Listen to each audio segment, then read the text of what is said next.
नमस्कार दोस्तों, आप सभी का स्वागत है हॉरर और क्राइम स्टोरी में, जहां आपको मिलेंगी अनेक रोमांचक और डर भरी कहानियां। अगर आप नए हैं तो चैनल को सब्सक्राइब करें और बेल आइकन को दबाकर हमेशा हमारी नई वीडियो के लिए अपडेटेड रहें। अब शुरू करते हैं आज की रोमांचक कहानी। ये कहानी मेरी है, एक साधारण ट्रक ड्राइवर की, लेकिन उस रात जो मेरे साथ हुआ वह साधारण नहीं था। जब भी मैं इसे याद करता हूँ, मेरे हाथ पसीने से भर जाते हैं और दिल तेजी से धड़कने लगता है। ये सर्दियों की एक ठंडी रात थी। कश्मीर की वादियां बर्फ से ढकी हुई थीं। मैं श्रीनगर से चंडीगढ़ सामान लेकर जा रहा था। ट्रक में भारी माल लदा हुआ था और रास्ता पहाड़ी और खतरनाक था। रात के करीब 10 बजे मैंने यात्रा शुरू की।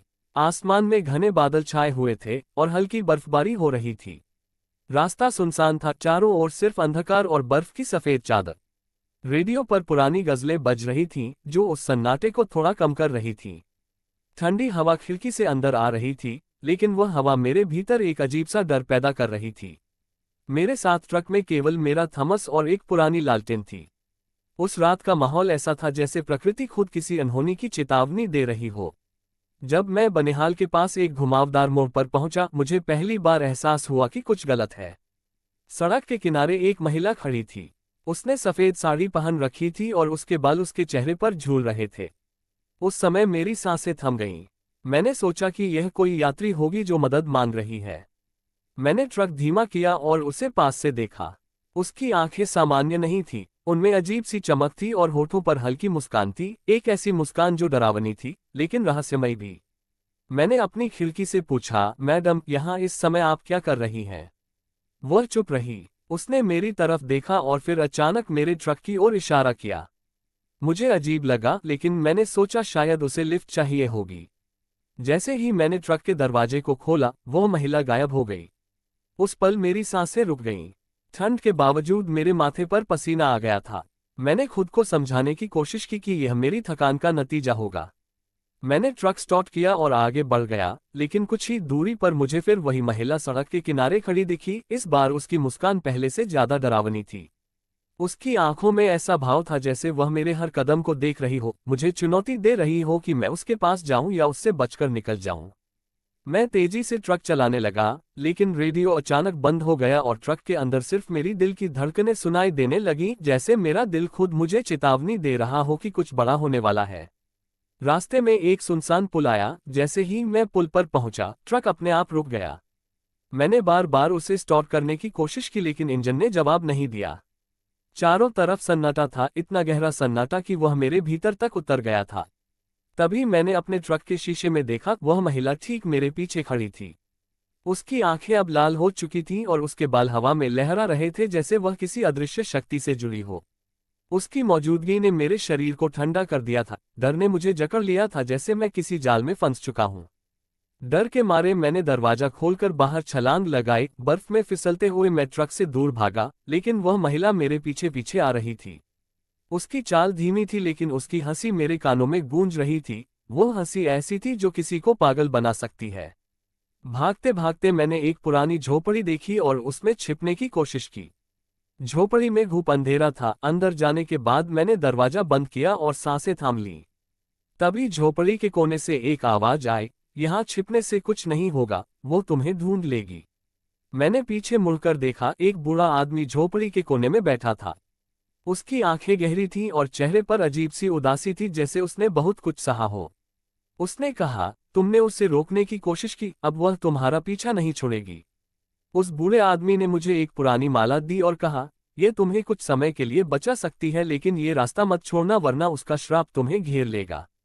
झोपड़ी से बाहर निकलते ही मेरे पैरों में जैसे वजन बढ़ गया था। वह औरत अब ट्रक की ड्राइविंग सीट पर बैठी थी। उसकी लाल आंखें अंधेरे में जलती मशाल जैसी दिख रही थीं। उस बूढ़े आदमी ने कहा था कि पुल पार करने के बाद एक मंदिर मिलेगा, वह मेरी आखिरी उम्मीद होगी।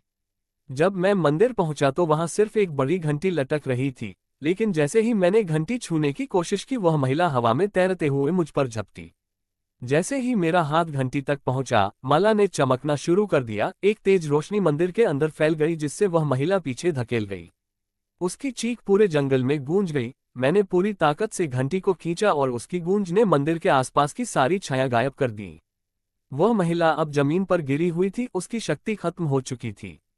मंदिर का वातावरण अचानक शांत हो गया। मैंने राहत की सांस ली, लेकिन तभी बूढ़े आदमी की चेतावनी याद आई। यहाँ छिपने से कुछ नहीं होगा, वो तुम्हें ढूंढ लेगी। क्या ये सच में खत्म हुआ? क्या मैं सुरक्षित हूँ? ये सवाल मेरे मन में घूम रहे थे। मैंने मंदिर से बाहर निकलते ही देखा कि आसमान साफ हो चुका है और चांद की रोशनी बर्फ पर चमक रही है। मुझे समझ नहीं आ रहा था कि मुझे क्या करना चाहिए। क्या मैं वापस अपने ट्रक तक जाऊं? क्या वहां वो महिला फिर से होगी? मैं धीरे धीरे आगे बढ़ा, हर कदम पर सावधानी बरतते हुए।